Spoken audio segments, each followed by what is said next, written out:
Israeli police clashed with crowds of protesters at night after parliament adopted a highly controversial law to limit the Supreme Court's powers. The measure, part of a big reform package, will prevent the court from overruling government actions it considers unreasonable. Police in Jerusalem and Tel Aviv used water cannon to disperse protesters blocking highways. Critics say the hard-right government's reforms threaten Israeli democracy.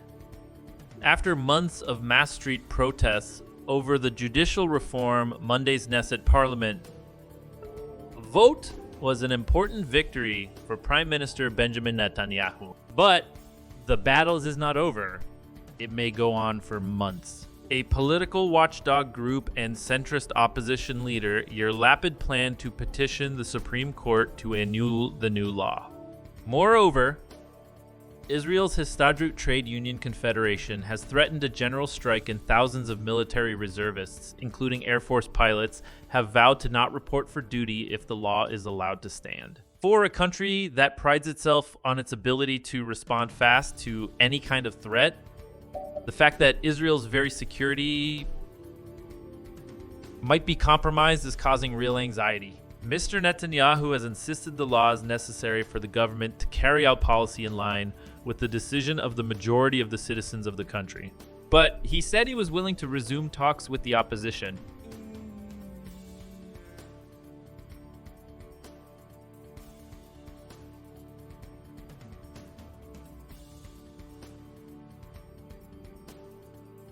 The planned reforms have triggered some of the biggest protests in Israel's history.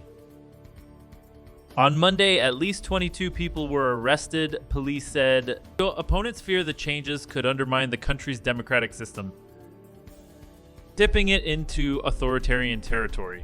They worry that nationalist and ultra-Orthodox religious parties allied to Mr. Netanyahu will be able to shape policy with unchecked power. But the government argues that the reforms are necessary to correct an imbalance in power, which has seen the courts increasingly intervene in political decisions. The so-called reasonableness bill was approved by 64 votes to 0 after the opposition boycotted the final vote.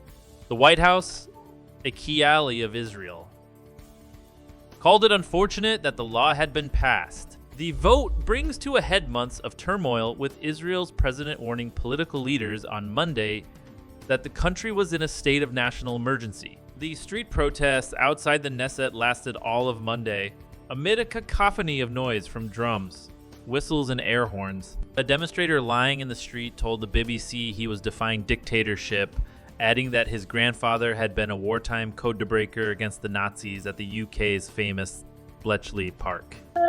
Another rue. Yifat Uziel, the daughter of a paratrooper pictured in an iconic Israeli photograph of the capture of the Western Wall in the 1967 Middle East War, said she feared for her children's future.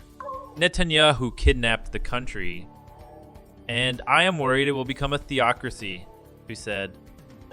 The protesters, tens of thousands of whom marched some 45 miles 70 km from Tel Aviv to Jerusalem at the end of last week, set up camp in a park between the Knesset and the Supreme Court, which are located almost next to each other.